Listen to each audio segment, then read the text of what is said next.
Hello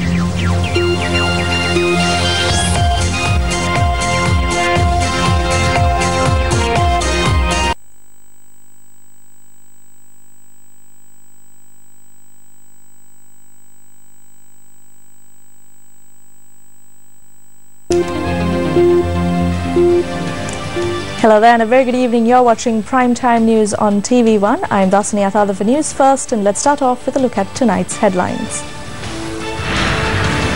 Will the Prime Minister's committee be able to resolve problems surrounding the delimitation report? 300,000 rupees a month to clean Colombo Mayor's official residence.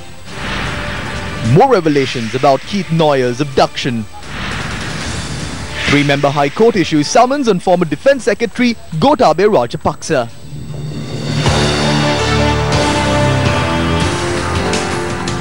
The inaugural session of the Asian Electoral Stakeholder Forum 4 was held in Colombo today under the auspices of President Maithripala Sirisena. The forum is being conducted under the theme Advancing the Election Transparency and Integrity Agenda, Overcoming Asian Democracy Challenges Through Cooperation. Elections commissions from over 15 Asian nations, election monitoring organizations and regional representatives are participating in the forum. Since 1982, there have been 6 presidential elections in the country. From these 6 elections, there isn't a single candidate who had to face the pressures and problems that I faced. A shower of stones pelted the stage while I was speaking. State funds and the treasury were completely utilized for the campaign and it was distributed among the people. However, all of this was defeated and democracy was guaranteed through the change that was brought about on the 8th of January 2015. While serious election law violations were being perpetrated by the opponents, the Elections Commissioner Mahinda Deshapriya, who is here today, instructed the police to shoot to blow away the heads of anyone who lays a hand on the ballot boxes on the day of the election. The Elections Commission was able to fulfill their duty impartially and fairly. We are a country that is on a positive journey, safeguarding the impartiality, freedom and transparency of elections. What we wish for is to establish democracy in the country and ensure that all elections are free, fair and peaceful. The forum will hopefully also demonstrate the transparency of the Sri Lankan electoral system to the world. AESF4 can bring us closer together and strengthen our common efforts as EMBs and electoral practitioners or election professionals to take on a crucial and prominent role in promoting democracy of people. The event will culminate with the endorsement of a landmark document urging election stakeholders from within Asia and beyond to promote and defend democracy in the region. ANPRL and the Election Commission of Sri Lanka hope that through this document, the Colombo Pledge, cooperation and collaboration among election holders, stakeholders will be revitalized in order to address decline quality of democracy in Asia. Again, I will repeat it in English. Democracy is not an option, it's a must. Thank you. The delimitation report, which cost more than 21 million rupees to compile, was defeated in Parliament recently. Incidentally, Subject Minister Faiza Mustafa, who presented the report to Parliament, also voted against it. As a result of the defeat of the delimitation report, which was drafted to enable the holding of provincial council elections under a mixed electoral system, it will now be reviewed by a committee headed by the Prime Minister. As the Minister of Provincial Councils, I do not have the power to interfere in, advise or make demands of the Delimitations Committee. Under the Act, what I can do is present it to Parliament within 14 days. I carried out this task. The United National Party says it must be held under the old system. Many minority parties are opposed to this system. They are trying to go for the old system, saying the delimitation is wrong. Even if the number of councillors under the old system is applied to the new system, each party will receive the same number of seats. The 50-50 ratio was introduced as per the request of the minority parties, and it was the minority parties that requested that it be passed with a 2/3 majority. This problem also arose during the adoption of the Local Government Delimitation Report following the adoption of the Local Government Elections Act. Eventually, the Delimitation Report and the Local Government Elections Act were adopted by Parliament along with numerous last-minute amendments. We need to adopt this today. MP Andrew Kumara has put forward his amendments, and I ask the joint opposition to put forward any amendments they have. Minister Faisal Mustafa included 50 amendments this morning to the bill brought by the Elections Commissioner. The JVP is not unaware of this. They know what all 50 amendments are about. However, Honourable Speaker, the members of Parliament only received this document this morning. I wish to ask whether the Attorney General has certified this. There may be various discussions in various rooms at Temple Trees, but eventually the result should be stability. We want the election to be held immediately, and we are prepared to adopt this tomorrow or even next week. We have no problem with that. Even if we have to partner with someone wrong, we will understand and join in with that. The same issues that were brought up during the delimitation process for local government are now being raised with regard to the provincial councils. In truth, the Prime Minister and Cabinet must accept the mistake they made in Parliament and resign. They passed the Provincial Council Elections Act, introducing a new election system under a 50-50 ratio, and then the government conspired to defeat it. When even the subject minister is leaving without voting, they are joking around in Parliament. The activities of Parliament are being steered by the UNP and the Prime Minister. It was the UNP that led the efforts to introduce this system. It was also the UNP that acted to defeat the report compiled in line with this system.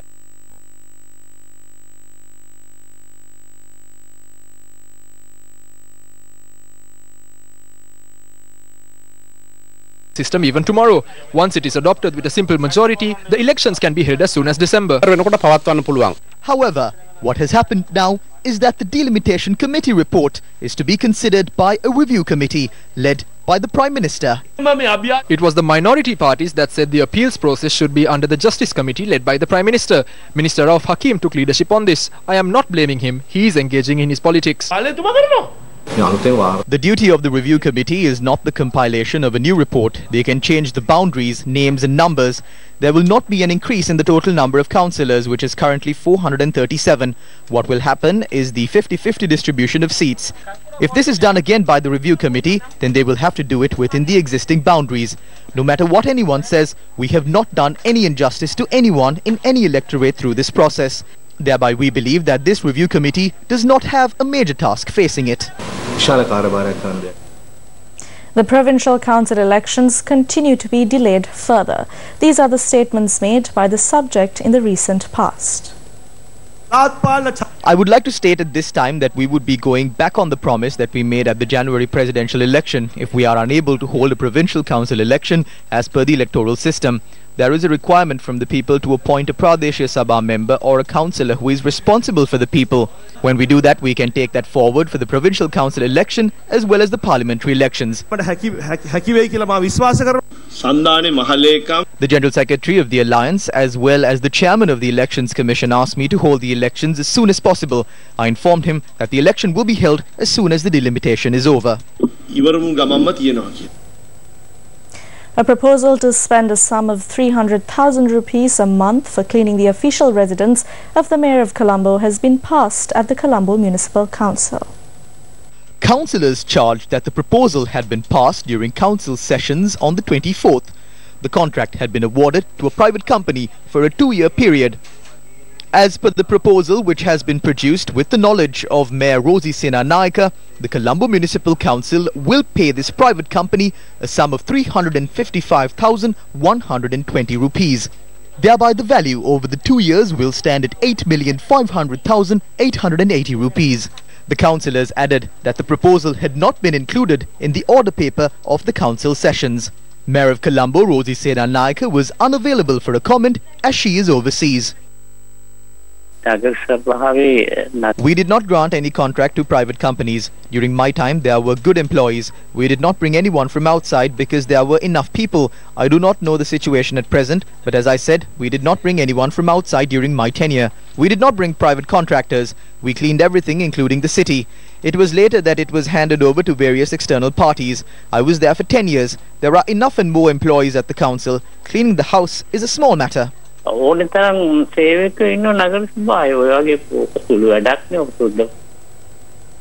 The Mount Lavinia Magistrates Court ordered today that another statement be recorded from former military intelligence chief Major General Amal Karunasekara over the 2008 abduction and assault of journalist Keith Noyer. The court issued this order to the Criminal Investigations Department in response to a statement made by Major General Karunasekara's attorney regarding a purported safe house in Baduatta Dompe where Noyer was reportedly taken. Retired Major General Amal Karunasekara, who is in remand custody over the abduction of Keith Noyer, was brought to court in an ambulance today and was produced before Mount Lavinia Additional Magistrate Lochana Abe Vikramavira Singha. Senior State Counsel Lakmini Girihagama raised questions once again today on statements made by the suspect regarding the incident. She pointed out that there are problems with the suspect's statements, that he does not recall phone calls received from then Defence Secretary Gotabaya Rajapaksa. The senior state counsel stated in court today that it is problematic when such statements are made while holding a responsible position, adding that a separate inquiry should be conducted into Major General Karunasekara's professional conduct. Defence Counsel Shehan De Silva made a statement in court today which appeared to indicate that his client was aware of the safe house in Baduatta Dompe during his term as Director of Military Intelligence. The CID had informed court previously that it suspected that Keith Noyer was being held at this safe house.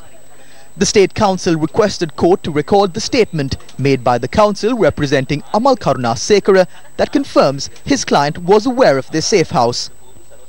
While the Defence Counsel attempted to say that this was not what he meant, the State Counsel clarifying facts stated that the safe house operated under Major Pulatwatta. The counsel added that this was recorded in the statement provided by Major Pulatwatta.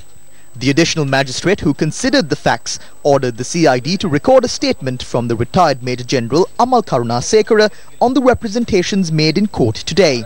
Meanwhile, attorney at law Ganesh Dharmawardhana representing former President Mahinda Rajapaksa stated in court that certain print media and websites had published incorrect accounts on the statement provided by Rajapaksa.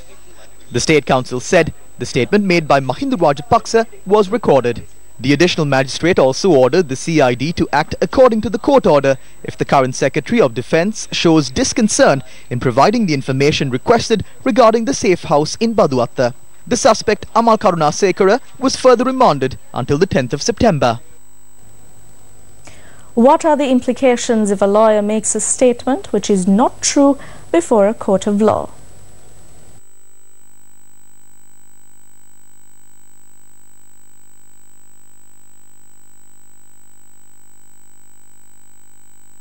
Laws and provisions to remove him from this honorable profession.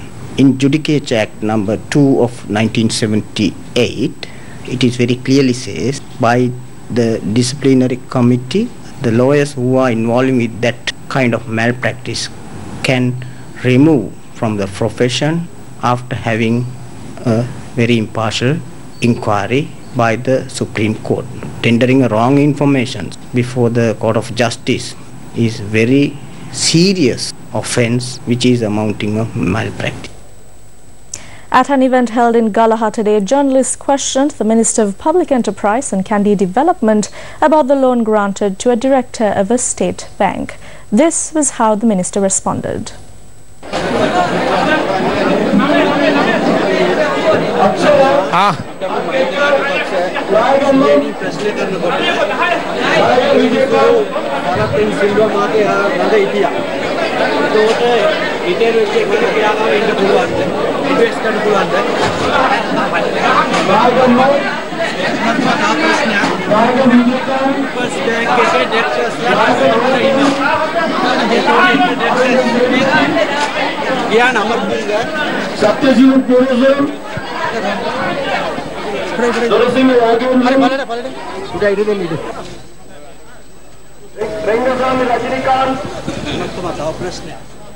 People's Bank ke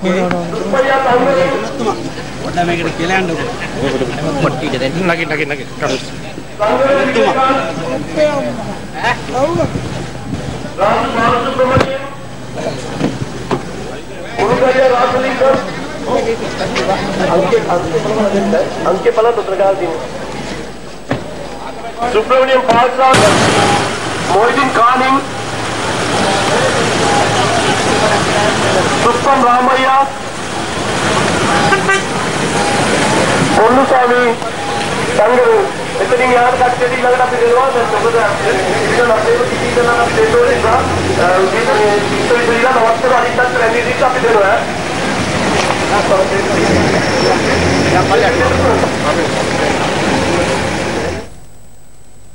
Notice was issued on former Secretary of Defence Gotabaya Rajapaksa and 6 others to appear before the Permanent High Court trial at Bar on the 10th of September.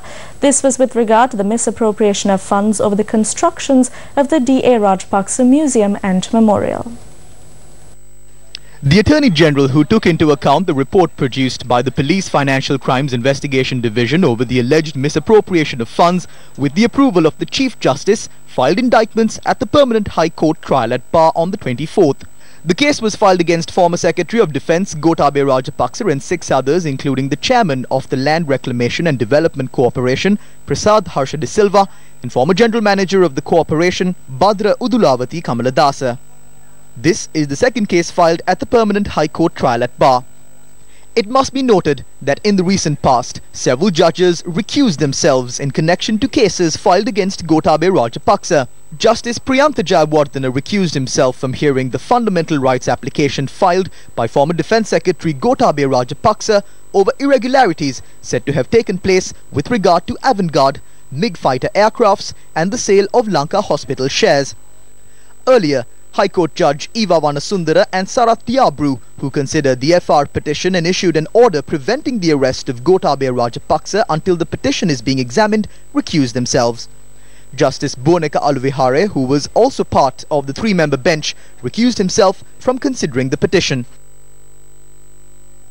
The central bank said despite export earnings exceeding $1 billion for a second time this year, the trade deficit widened significantly in June this year to $759 million from $554 million recorded a year ago. According to the CBSL, the June trade deficit was the lowest recorded this year, but growth in import expenditure had outpaced the increase in export earnings. Export earnings grew 3.8% to $1,024 million in June 2018 compared to 2017, while imports expenditure increased by 18.1% to $1,819 million. Imports were driven by fuel, vehicles and transport equipment. According to CBSL, import expenditure on personal vehicles increased significantly in June 2018 owing to the substantial increase in imports of vehicles below 1000cc, hybrid and electric vehicles. CBSL said with the upward tax revision on small vehicles, vehicle imports are expected to decelerate in the coming months. A program to mark the Southern IT-BPM Week 2018, organized by the Sri Lanka Export Development Board, was held today. The Southern IT-BPM Week 2018 is the first program under the National Export Strategy Initiative to develop regional entrepreneurship skills. The event is scheduled for the 4th and 5th of September in Mathura. How do we get our young people to be a force in the economic drive of our country? So the week that we are hoping to have this ICT week, ICT BPM week in the southern province,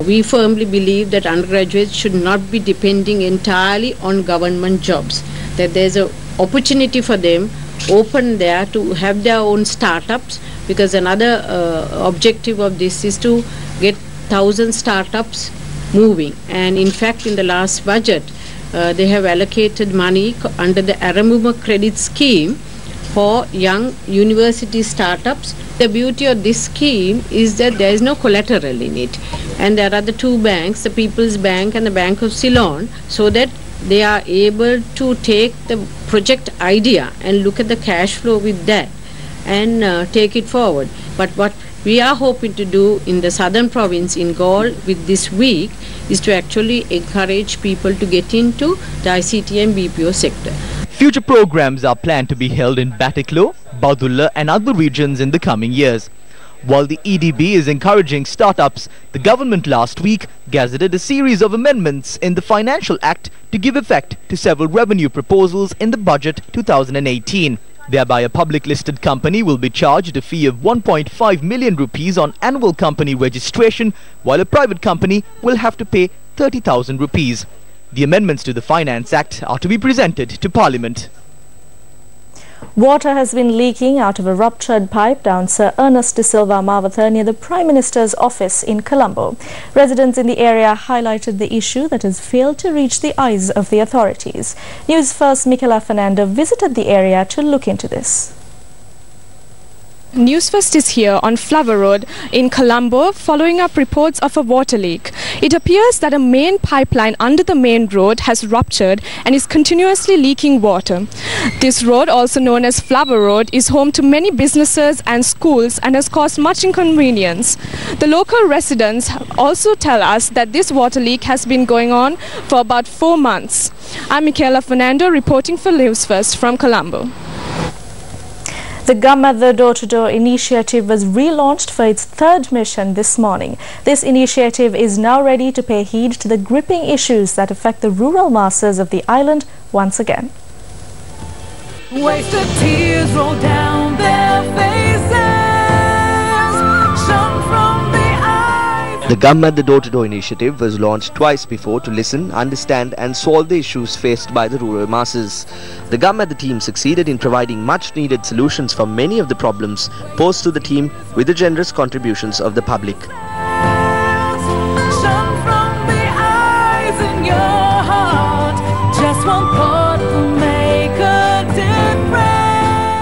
Contributions were presented to the Gum at the team by both selfless individuals as well as organizations. This is a visual representation of all the projects that have successfully been vested with the public over the years.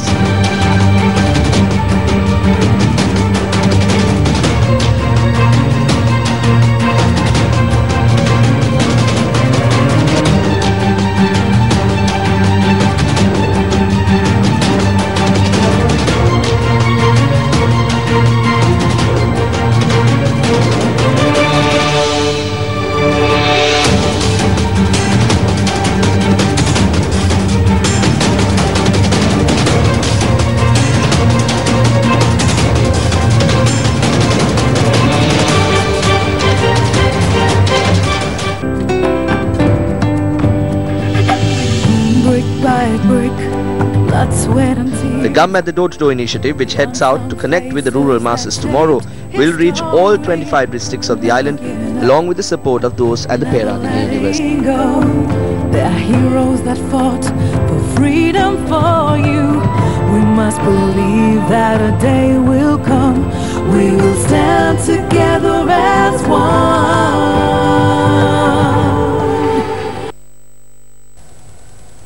The international rating agency Moody's has flagged Sri Lanka as being highly vulnerable to tightening financing conditions globally.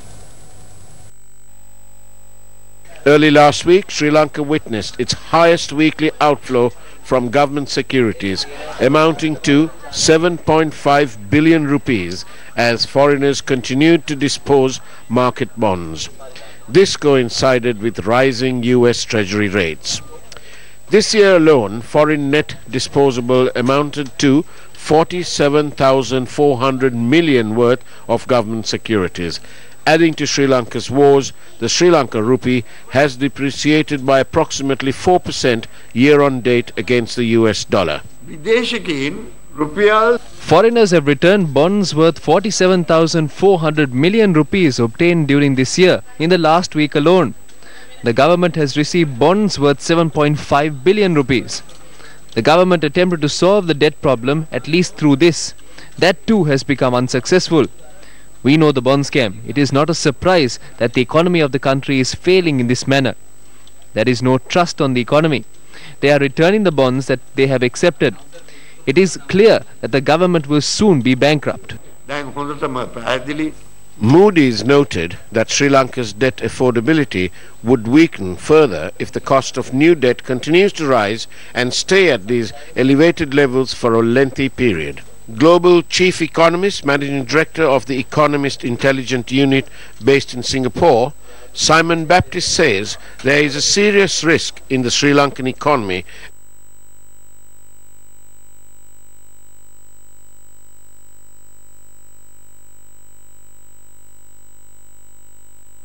such as Pakistan, Sri Lanka, Indonesia and Vietnam are likely to be among those affected by a faster hike in interest rates by the Fed. Sri Lanka's financial liability management, although touted by its fashion designer turned finance minister as being robust, attracts negativity from experts who differ and say it is indeed a weakness. Former Finance Minister Ravi Karunanayake says there was no need to have international rating agencies point out the obvious, since Ministry of Finance and Treasury officials should have seen the writing on the wall a long time ago. You don't need a Modi's to be telling us that there's a vulnerability. We should be knowing it by ourselves. And who is held responsible for this? Today, the reality is being coming across at the moment. Now, how could this be the case when you have foreign inflows, which they say is about the central bank is the one who's saying there's $9.8 billion in reserve. So you can't be having your reserves increasing and the rupee depreciating. So there's something obviously wrong. The Presidential Commission of Inquiry into Sri Lankan Airlines convened once again today to investigate into matters of abuse, misuse and mismanagement of the company's resources. The Commission again looked into matters regarding general sales agreements and its questionable financial transactions. Testifying before the Commission, a former managerial-level executive revealed details on the controversial general sales agents appointed to represent the airline in overseas territories.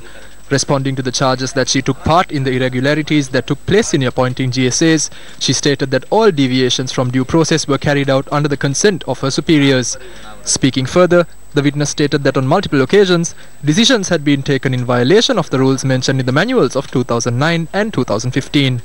The witness also stated that Sri Lankan Airlines adopted a similar marketing strategy to that of Mihin Lanka, a budget airline, which she attributes to the losses incurred by the airline overseas.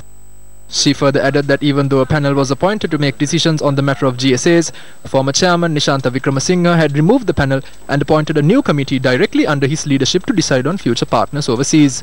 The witness also accused the higher-ups in the airline of making decisions on selecting overseas partners without informing the necessary managerial-level executives of such decisions. The Commission will reconvene on Wednesday. Deputy Leader of the UNP Minister Sajith Premadasa responded to a statement made by MP Vimal Weerawansa.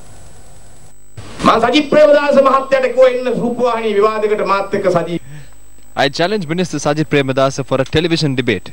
He has not spoken about it.